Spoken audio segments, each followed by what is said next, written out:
And the two chants that we do, the first is 3 verses from a hymn called the Guru Stotra, which I do out of salutations and reverence for my guru, my teacher.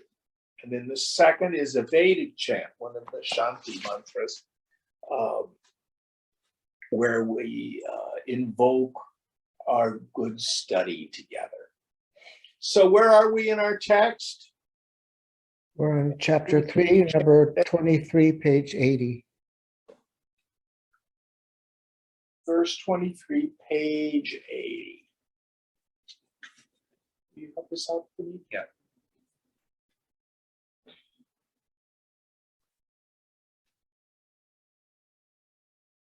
Shuddham Vishuddham Vicharam Mantarupam Nirlepa Mani Charam Anantarupam Nishkhanda Khanda Vicharamantarupam Jnanam Ritam Samarasam Gaganopamoham. I am pure, very pure, beyond reason and of infinite form. I am non-attachment and attachment, beyond reason and of infinite form. I am undivided and divided, beyond reason and of infinite form. I am the nectar of knowledge, homogeneous existence like the sky. So we have this refrain. So a little bit of understanding of the difference in nomenclature between Buddhism and the Vedanta, the tradition that we're studying here, this Hindu tradition. The direct experience is the same, because people are people. We all have a physical nature, we all have an emotional life, we all have an intellectual life. We have this perceived sense of individuality. And then at the core of our being, the ground of being, Hindu tradition, we call it the Paramatman, the supreme self. The Buddhist said there is no self, but we're talking about pure awareness, pure being. And if we go looking for that phony self, that shadow self, that chitchaya, that reflection of consciousness, deeply inquire, who am I? Then that phony self falls. We find there's something there that's always been there, just haven't been aware of it. I see, oh, not only am I not a person, I never was.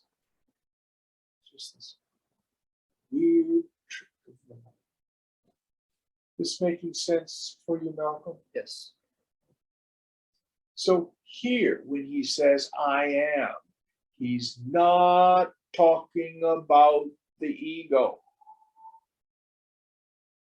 The mark of a man of steady wisdom or a woman of steady wisdom is they know they are that ground of being, not that jiva bhavana, that attitude or feeling that I'm a person.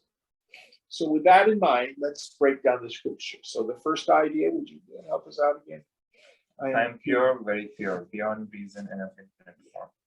So we've got a paradox here. At the beginning part of our sadhana, we are working on becoming Ch.3, having pure mind, a sattvic mind. Practicing discrimination, practicing detachment, practicing single-pointedness of mind. Let it go, let it go, let it go. But to try to become a good, pure person is like trying to count to the highest number. Think. the equipment, the body, mind, intellect, is by definition finite. So the scripture is not talking about becoming a good person. Doesn't mean we shouldn't go through that stage. What we want to do is get out. I am ever the witness of the body and the mind and the intellect. And my nature is Vishuddha, not only extremely pure, but beyond our worldly understanding. There's nothing there.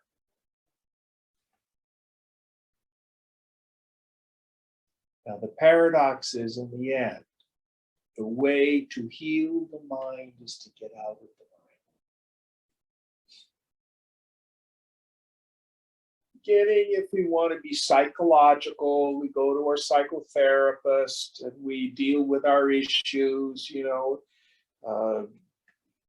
family of origin things, trauma therapy, adult child of alcoholic. There's value to that. But when we start the deeper practices of yoga, take on the viewpoint of the witness, Sakshibhava. Let it go.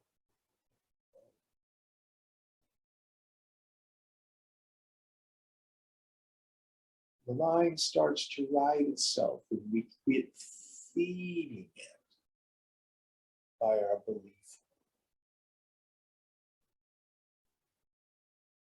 Can't really think a real thought. There's a deeper meaning of this idea of I am pure, extremely pure, meaning I am beyond the impurities of the body, mind, and intellect. Next idea. I am non-attachment and attachment. So, Gita uses this phrase, which I love, asparsha yoga. The root prichati means to touch. Asparsha means untouched. Yoga means joy. So the body and the mind and the intellect cannot function without the touch of the untouched, as Swamiji used to call it. The life principle, consciousness itself, causes the mind to do everything. But I am never touched by it.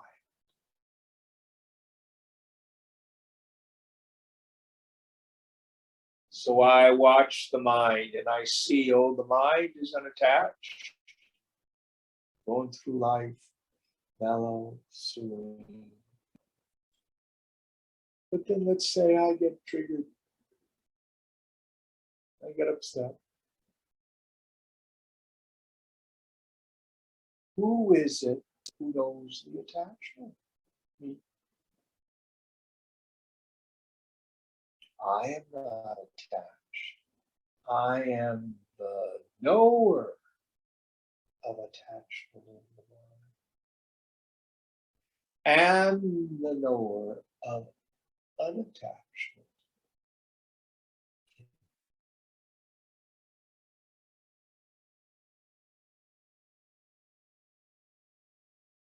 So, don't try to be an enlightened person. It's very burdensome. Know you are Brahman.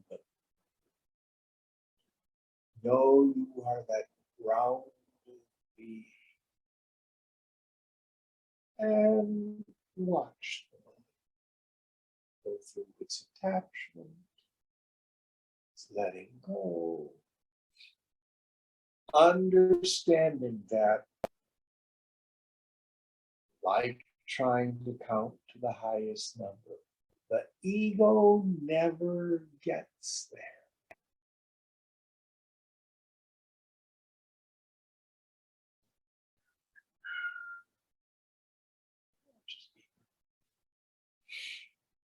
So we quit being concerned with it.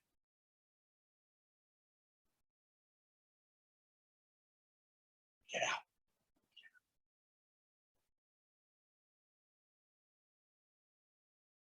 Now again, it's very paradoxical. This is not to rationalize bad behavior.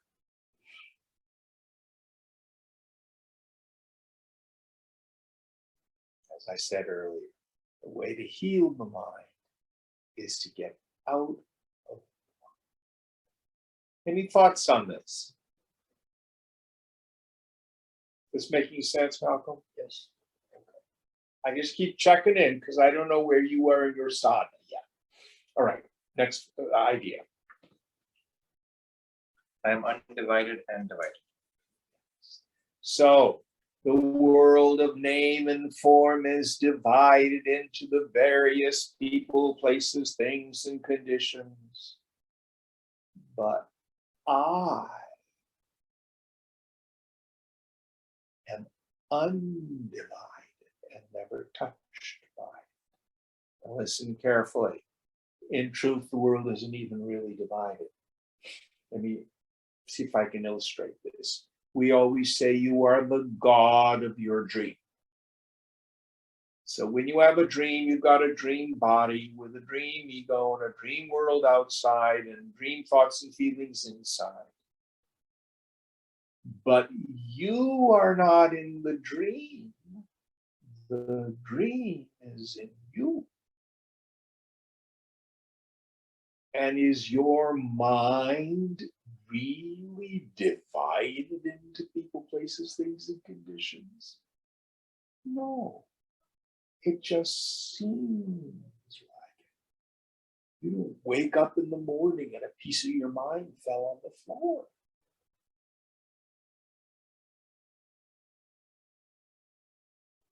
So also, all this, it's not being dreamed by your ego.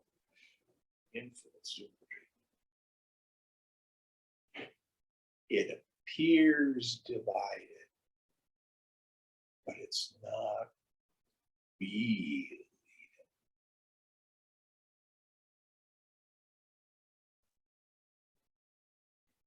Any thoughts on this?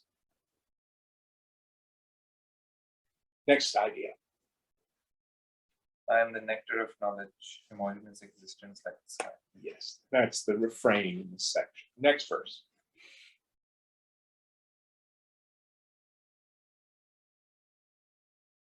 Brahmadaya suragana kathamatra santi swargadayo vasataya kathamatra santi yadhekarupa mamalam paramartha tattvam jnanamritam samarasam gaganopamoham. If the supreme reality is only one and stainless, how can there be here the hosts of gods beginning with Brahma, and how can there be the worlds of habitation such as heaven? I am the nectar of knowledge, homogeneous existence like the sky. So, Swamiji, before he started his sadhana, that's my teacher, Swamiji Mayananda, was a Marxist. One of the tenets of Marxism is religion is the opiate of the populace. He was an atheist. He thought all of this worship of all the various gods. We have in Buddhism too. You've got Tara and Avalokiteshvara and all that sort of stuff. Bodhisattvas kind of have a parallel with the Devas in Hinduism. He goes to Swami Shivananda and says, all this devotion and worship is superstition. Swami Shivananda said, yes, it is. Now, it doesn't mean it's not valuable at one level of our practice. The various gods are as real as your ego. If you're identified with your ego, by all means, hang on to the feet of the gods. But if you start to drop your ego, then the gods start to disappear. Because they too are just nama rupa, name form. What is it that's real? Capital. What is it that's never subject to negation?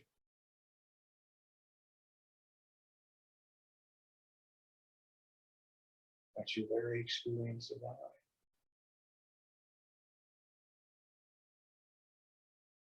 Our problem is I just superimpose all sorts of nonsensical ideas on it. And in terms of God, I superimpose all sorts of faces on the infinite.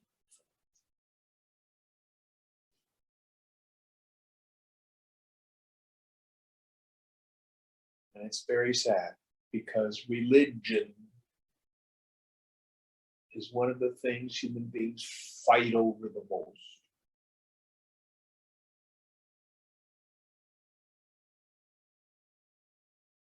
Muslim against Hindu, Christian against Jew.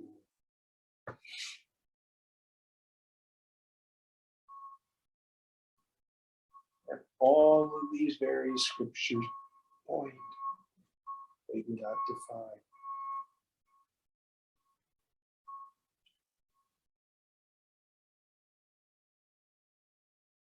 So what's the face behind the God?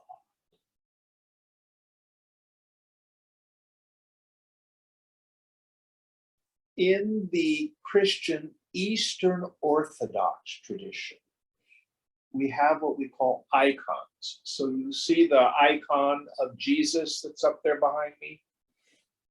They don't look realistic. They're always very two-dimensional. They've usually got really big eyes. And you don't paint an icon, you write an icon. That's the language they use. And it's usually done, almost always done, by a monk or a priest, and it's done as an act of prayer. And then you enliven it. It's not a whole lot different than when the priest or the Swami goes to the Murti and touches the eyes and enlivens the Murti. Because the idea with the icon is this is just a veil. You're supposed to look through the eyes to something that's beyond speech, beyond images, beyond sound. It's a great way to think of looking at our various murtis. If, again, you're identified with your ego and you need help, hang on to the God. But it's not that which you worship here. That's what the Upanishad says. That's just a mass.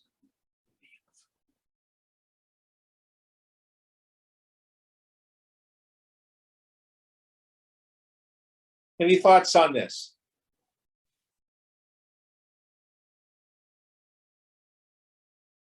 Next verse.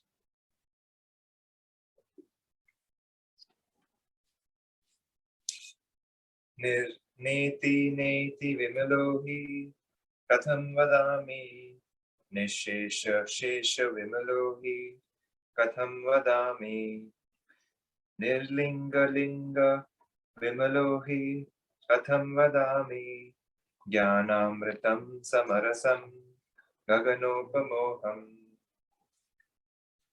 How shall I, the pure one, the not this and yet the not this, speak? How shall I, the pure Not this and the not this. Yeah. So it's neti, aneti. Yeah. Oh, that's wonderful. That's great. Go ahead. I'm sorry, I interrupted you.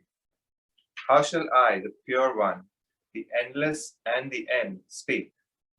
How shall I, the pure one, attributeless and attribute, speak? I am the nectar of knowledge, homogeneous existence like the sky.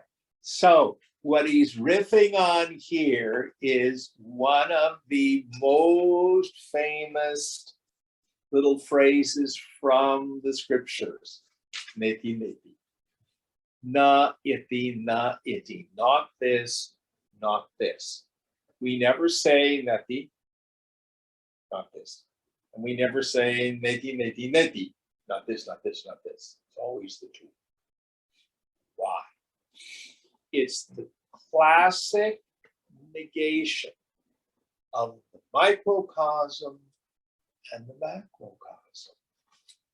So briefly, you have a physical body. Take a deep breath. Do you not know the breath in the body? You are not the body. You are the knower of the body. Macrocosm has a body. We call it the Jagat, the creation. That, as it were, is the body of God. That's not the ultimate. Not this. Not this. You have what we call a subtle body, a world of thought and feeling. You know your feelings, you know your thoughts, you know your images, you know your memories. You are not any of those. They are not this. The infinite has a total mind. All the thoughts and feelings that can be thoughted and felt in creation. But that's not the infinite either. Not this. You have a karana sharira, a causal body, unconscious impressions that impel us into activity in the world. But you are not those. You are the illuminator of those. The infinite also has a cosmic causal body. We call it Ishvara, the Lord. But not this. Not this. So at the core of your being, if you look behind your eyes and notice the knower, just the space of your awareness. The ground of being of the whole creation is nothing but pure consciousness. That witnessing consciousness and that ground of being, they are the same. Now, here, the Avadhuta riffs on it. He doesn't say neti neti. He says neti aneti. Meaning, I am not any of this. And I am not any of this. How do we see what he's driving at? So if you close your eyes and visualize an elephant, you are not the elephant. But you can open your eyes. Is the elephant made of anything separate from you? Is there a second substance out of which the elephant is made?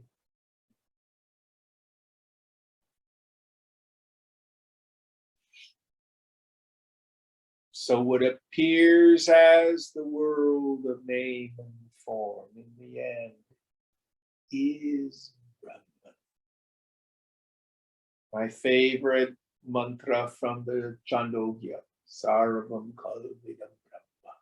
All this is verily Brahman, the ground of being, consciousness itself. So here the Avadhuta says, yes, it's true. Not this. But what I'm calling the not-self, we lie. It's really the self too.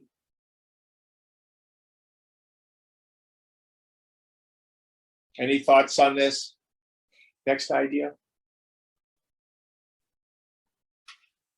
How shall I, the pure one, the endless and the end speak? The endless and the what? The end. Oh, the endless and the end. Okay. If we think of the Voyager spacecraft, it's now finally left the solar system and it's out there in interstellar space. If it- Okay, here's air conditioner sound. Alexa, stop. No matter how far Voyager goes, it's never going to reach the end of the universe. So in terms of the phenomenal world, consciousness is the container for all of creation. In Gita, Krishna says, one tiny corner of my infinite being is the whole cosmos.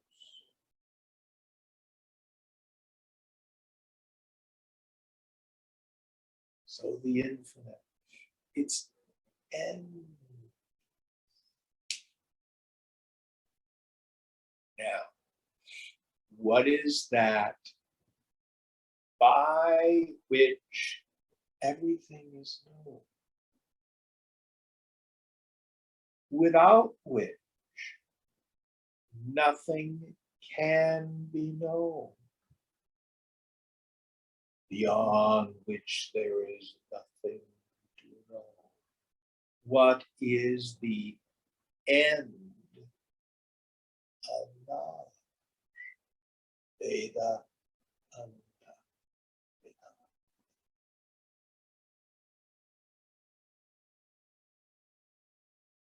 So Brahman is not only endless, but it's also the very end of the path. It's yourself. Now, there's another beautiful implication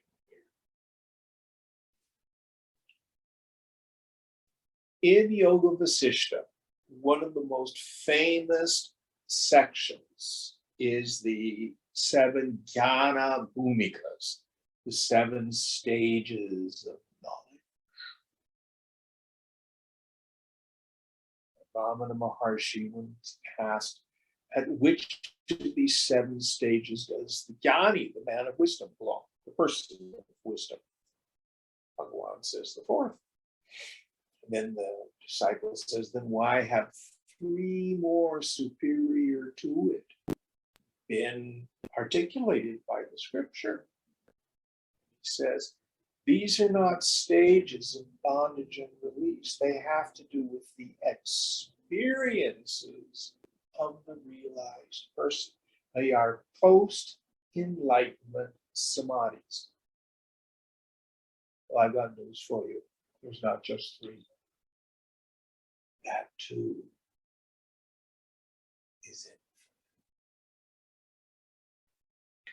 Let me share with you direct experience. So back in the 70s, when I was in the ashram doing my sadhana, some of the people there would say, well, yes, Swami Chinmayananda is realized, but Baba Muktananda is fully realized.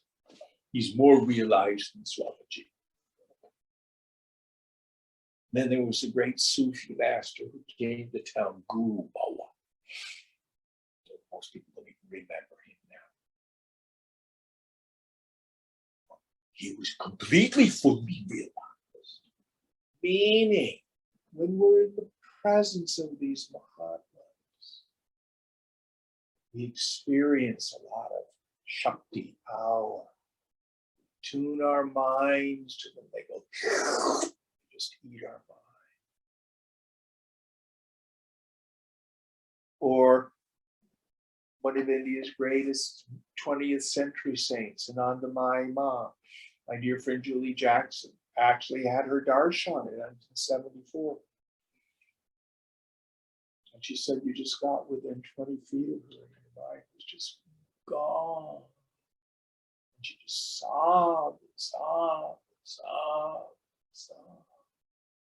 Ma did not have disciples. She just had devotees. She was so deeply immersed in the soul.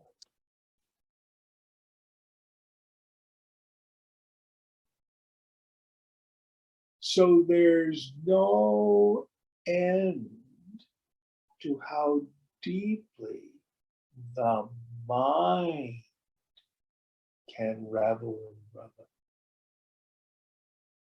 Now, listen carefully. Ramana Maharshi says, these states are not to be accomplished by mere will or effort.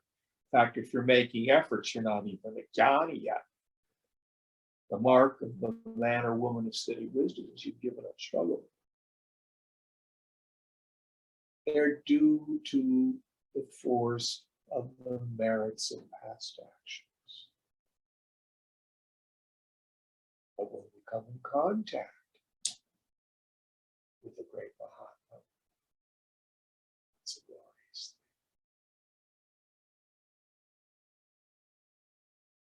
But do they know more self than another woman or man of wisdom? Nope. We either see it or we don't.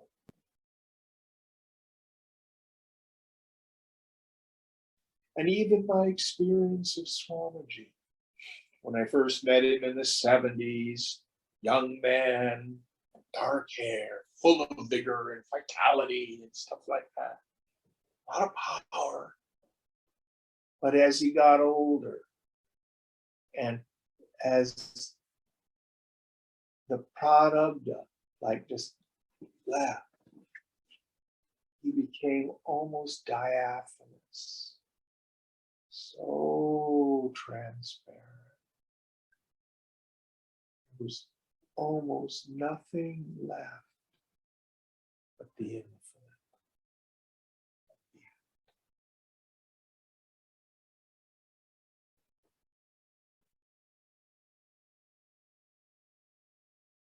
Wonderful implication in this verse. Endless and did we get all the pieces of that verse? It's one more. Attributeless and attribute. Same idea. The pure self has no attributes. Yet all of this is the self.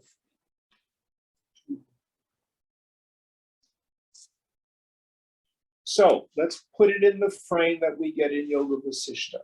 Yoga Vasishta posits 3 questions that we need to answer. Who am I? What's my essential nature? What is this world? And how does it come about? The answer is the same in all of them. God. Brahman. Who am I? I am that ground of being, Aham Brahmasmi. It's birthless, changeless, deathless.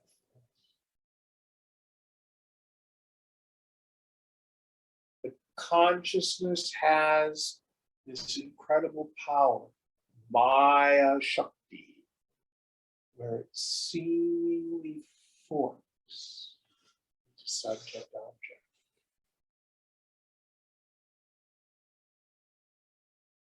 And this entire world of name and form appears in consciousness. The term we hear frequently in the scriptures is pratibimba, like the reflections in the mirror. Look in the mirror, see your face. You may see the wall of the bathroom behind you, but you can't reach in and pull the person out of the mirror. It's the mirror itself appearing as a name.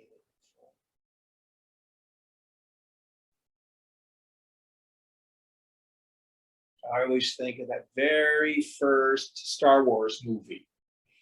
And what's the little dome-headed R2D2? R2D2? Yes. And he does the projection of Princess Leia. And she's Obi-Wan Kenobi or whatever it is. I can't remember what she says. But it's a hologram. It looks like a name and form like the solid Princess Leia. Put your hand through it. Or now everybody's into virtual realities. Now we could say the Lord is the master. Virtual reality. What's real?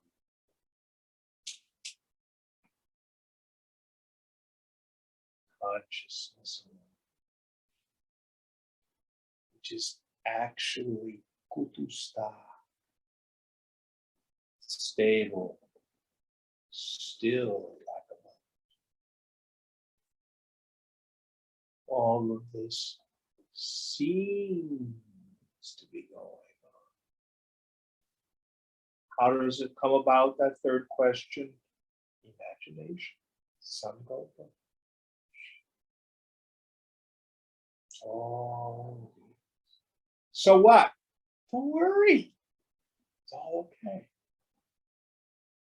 What's real being is never touched by any of it.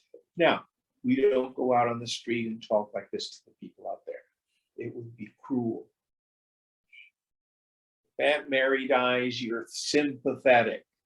Oh, tell me how you're feeling. How are you all doing? And you listen. But you know what's true about Aunt Mary was never born and never dies. How do you know that? Because you know you were never born and never died. Don't believe me? Go there and find out. Next verse.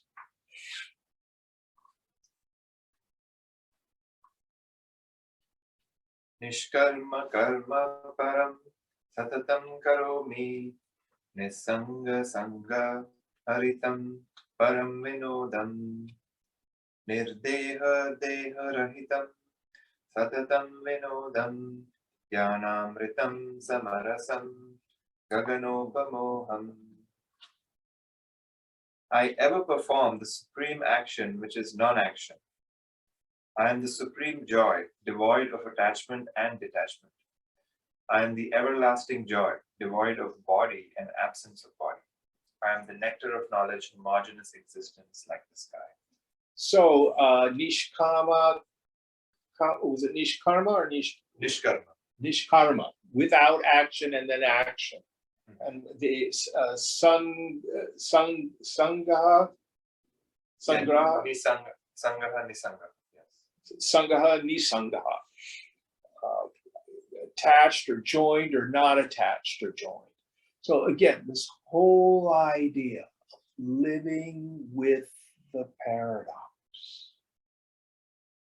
I think this is what the Master Jesus meant when he said, I am in the world, but not of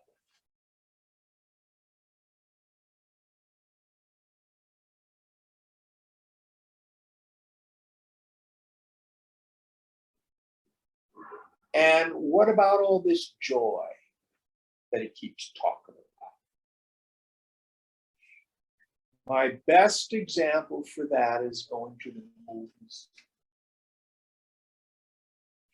where I had the first real insight of the movies as a metaphor, because I was a Bette Midler fan. And she had this great movie, Beaches. It's still, I think, on Netflix. You ever seen that one, Malcolm? Where's it up? Beaches with Bette Midler. Oh, it's a real tearjerker. She sings Wind Beneath Your Wings. And at the end of the movie, her best friend dies of cancer. It's very sad. So I'm coming out into the lobby after the movie. Everybody's just sobbing. And people are saying, oh, that was such a great movie.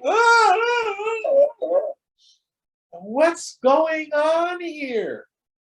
The movie was really sad and everybody's weeping, but they really enjoyed it.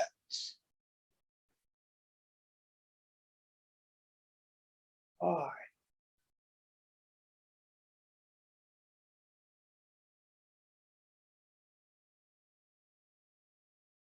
What made it so different than what happens when you and I go through the tragedies of our lives? But Jim, that's just a movie. This is real.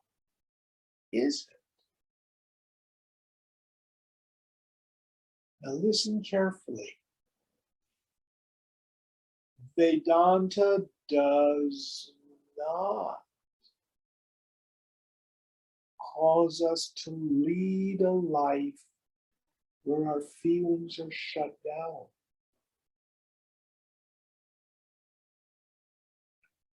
Swamiji used to say, feelings are the flower, the bouquet of the human heart. You have a whole palette of feelings.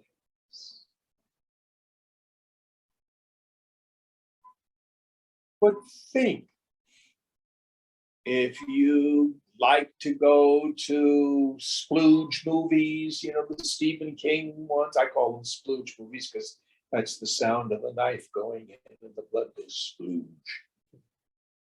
Maybe you like action films and the cars are getting blown up and Tom Cruise comes out of the sky. Or romances.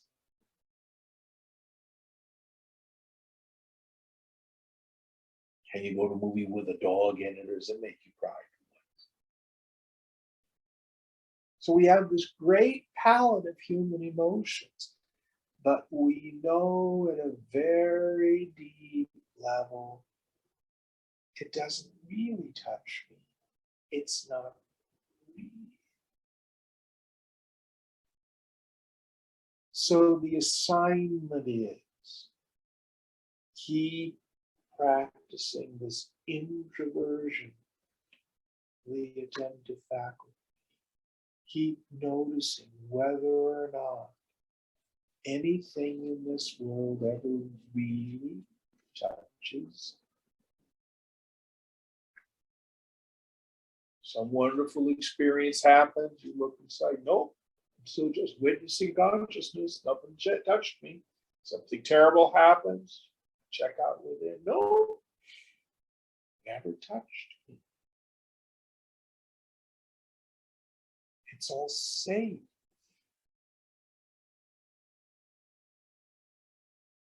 But we have to take it out of the realm of the theoretical into the realm of direct experience. This only happens taking on this practice, inquiry into yourself all the time to see firsthand. Does anything ever get to you? Physical pain, heat and cold get as far as the body. Pleasure and suffering get as far as the mind. Certainty and doubt get as far as the intellect. But nothing gets to me. And if nothing really gets to you, think you're different from anybody else?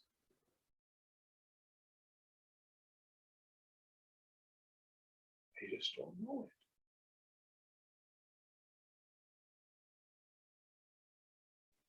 So the yogi can dive into life,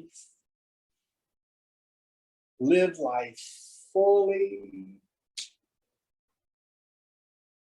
go through all the allotted successes and failures, joys and sorrows. Sport. If there was one characteristic about Swamiji that I just adored, he thought life was funny.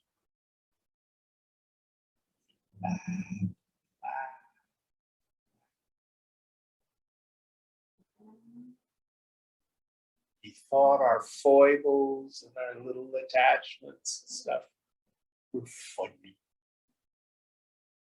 He wouldn't, be condemning or judgmental. He just would help us see how silly we all are.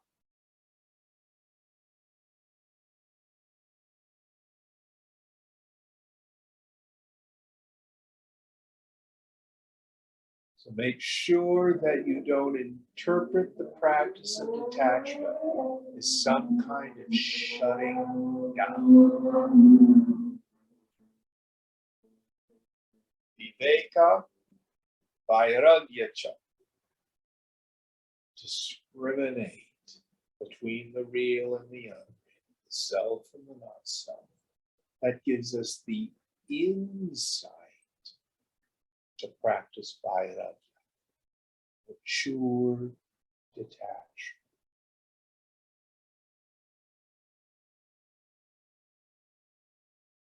Any thoughts on this before we go on?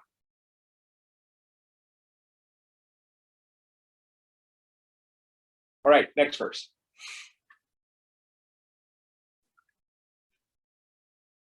Maya prapancha rachana nacha me vikaraha kautilya damba rachana nacha me vikaraha satyandriteti rachana nacha me vikaro jnanavritam samarasam gaganopamoham.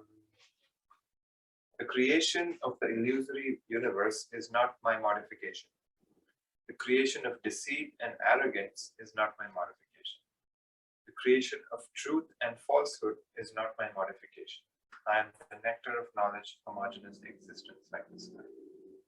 So here is reference to something that's a little bit technical. In the tantric traditions, we have a notion called spanda. Is this a term you've heard, Malcolm? No. Spanda means vibration.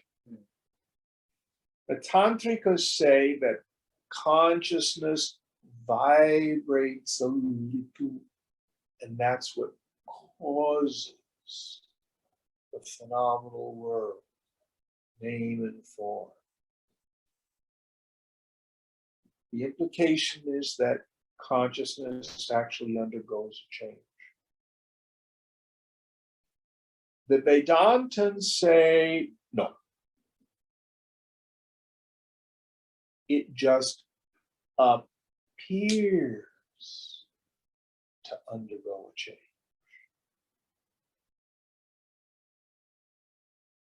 See if we can bring it into a direct experience.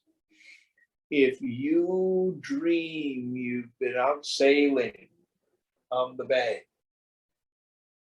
Puneet and Sam went sailing last weekend, and you fall off the boat. Glug, glug, glug, glug, glug. Drowning in the bay, going under once, twice, and then you wake up. It sure is a vivid experience. But did you undergo any real modification? Did you really fall off a sailboat? Were you really even on a sailboat? Were you really drowning in the ocean?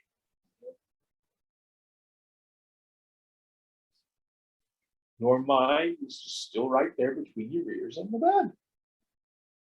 It's going anywhere. But mind has this amazing capacity to dream. So all this seems to be going on. But in reality,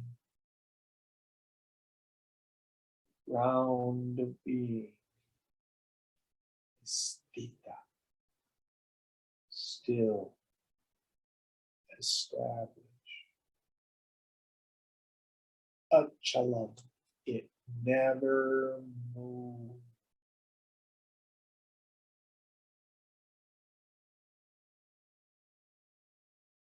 Ishvana is no vibration, just seems to be there.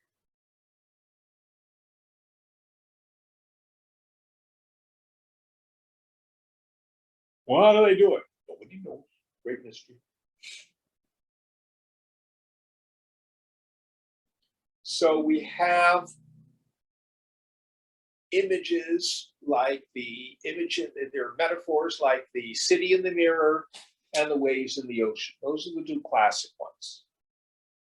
So waves in the ocean, that's kind of like what the Tantrikas say, because the ocean undergoes a change.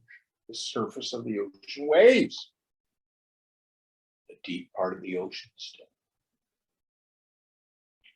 But in actuality, consciousness never undergoes a change. City in the mirror. The mirror undergoes no change. You look in the mirror, you say, oh my God, there's a huge fire downtown. Nothing changes in the mirror. But there's an external object that creates the image in the mirror. Well, it's not that either. So you have to mush the two metaphors together. Go to your direct experience. You close your eyes and you visualize a fire truck running down the street here in Oakland. Do you undergo a change? Yet the fire truck is nothing but your own mind appearing as a fire truck.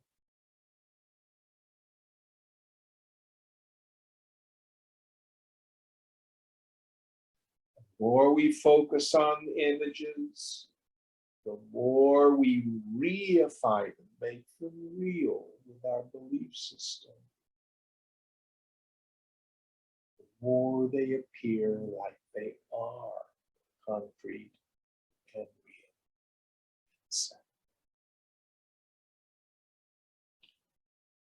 Your body is nothing but the grossified form of your mind. The scriptures thunder it. Any thoughts on this? So what's the practice? At least take up the contemplation, the meditation. Maybe all this isn't as real as it looks. The scriptures say it's like a dream. Maybe I don't have to get so worked up over it all. Maybe what's real is never touched by. All right, next verse.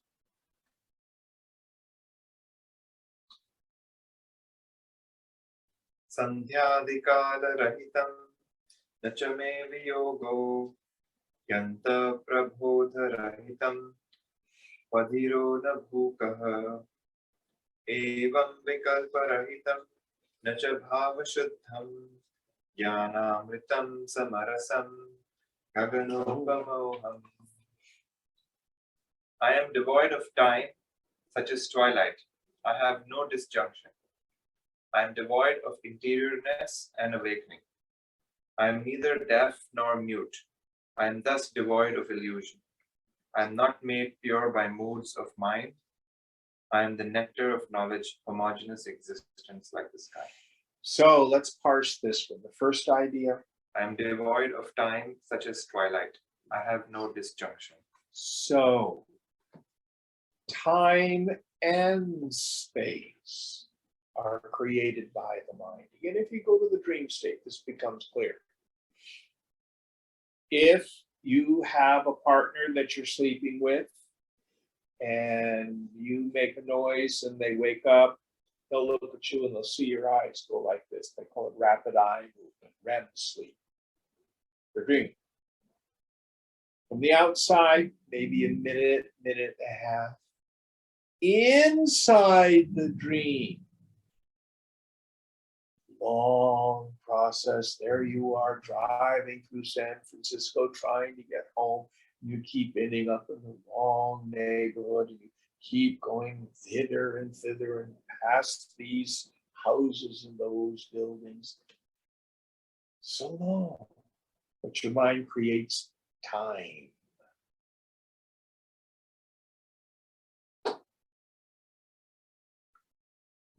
So you outside of time and you pervade time. Next idea. I am devoid of interiorness and awakening. Yes. So it seems like I'm inside my body.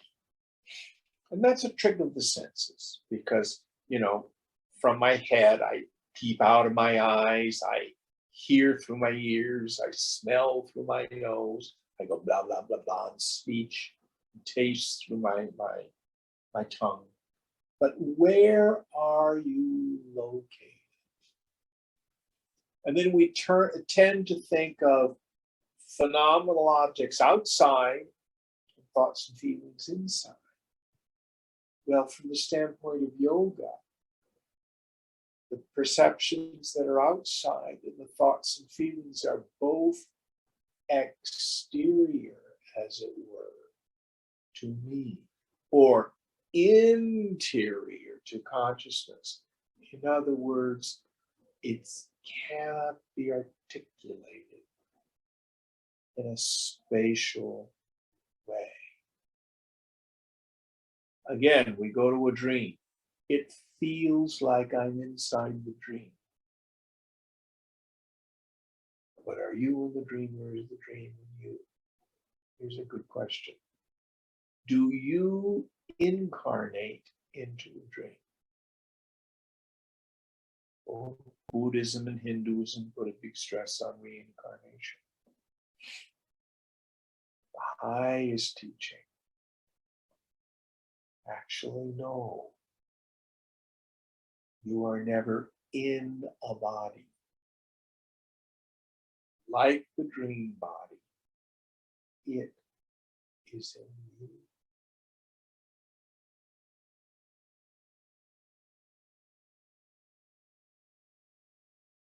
Next idea. I am neither deaf nor mute. So the senses work well when you're young.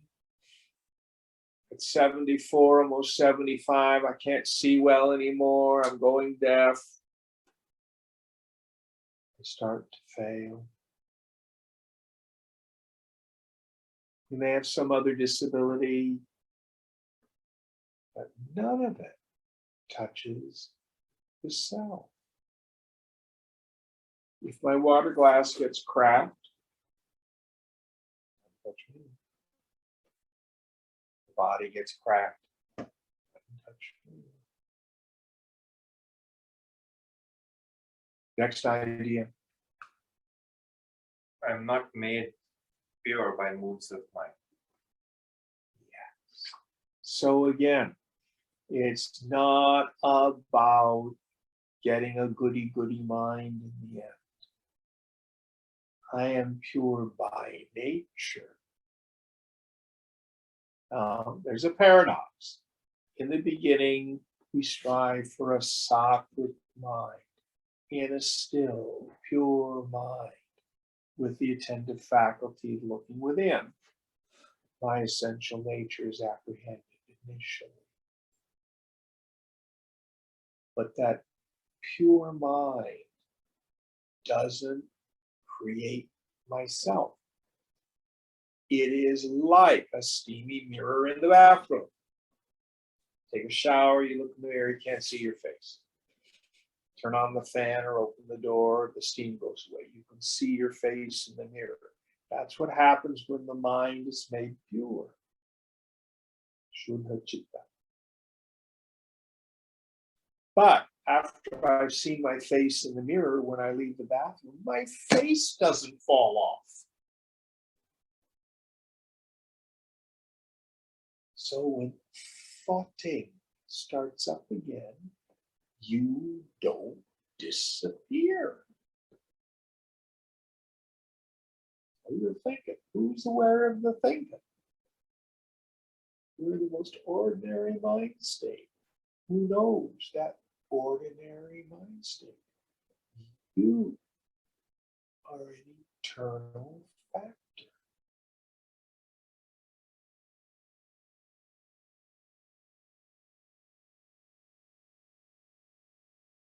So this gets us away from what some of the traditions call mirror wiping. Home around with high beam eyeballs. I got to make sure I don't lose myself.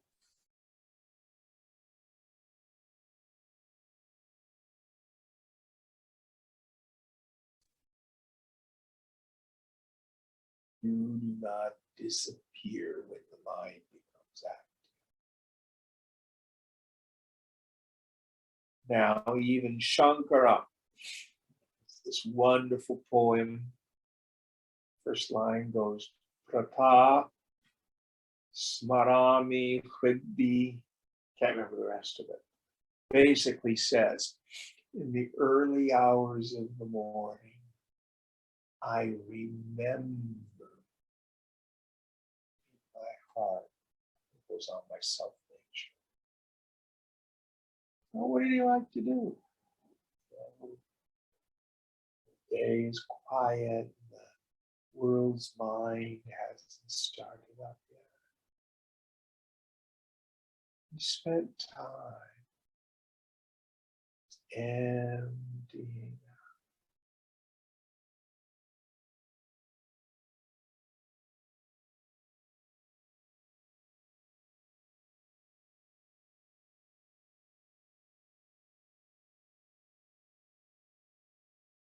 Did it add to his knowledge of the self? No. Did it feel good? Yeah. Next idea. That was the last.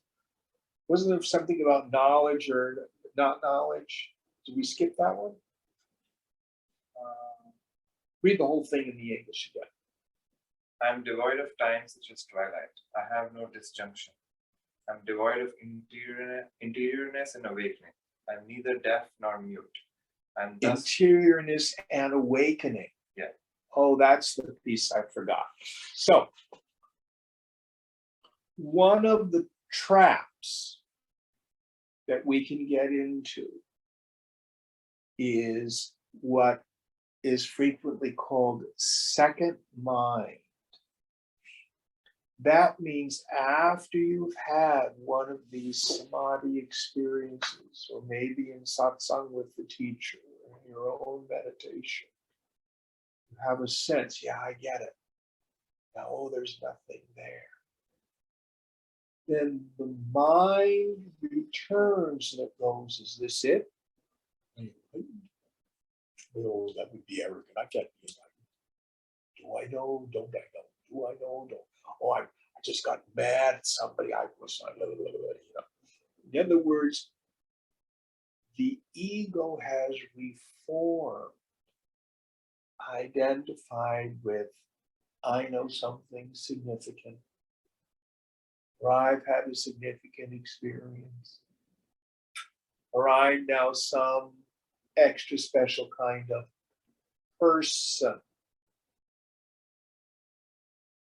Really internalize this. There's only two kinds of people in the world.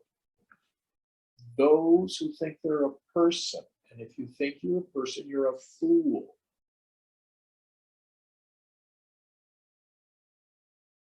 From thinking you're a worm, I'm a terrible person too. Do you see how enlightened my mind is?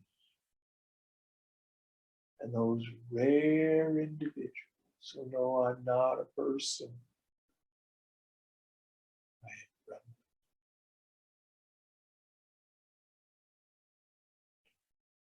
No relationship. So you're not concerned about being awakened or not awakened, being enlightened or not enlightened. You quit being concerned.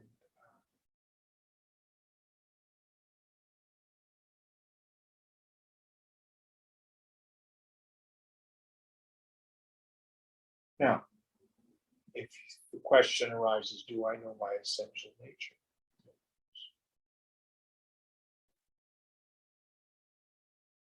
What kind of person the equipment is, I have no concern about that.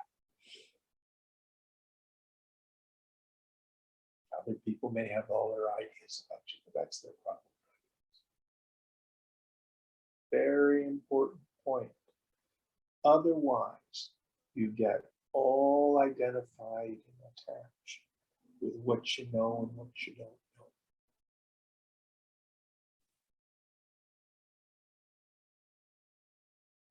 You can pretty much smell it in someone when it's very important for them to tell other people about their spiritual experiences. Any thoughts on this? All right, we'll end here. What verse are we on for next week? 29. Om Purnamada Purnamidam Purnat Purnamudachyate Purnasya Purnamadaya Purnameva Vashishyate. Om Shanti Shanti Shanti. Hari Om. Sri Guru Namaha. Hari Om.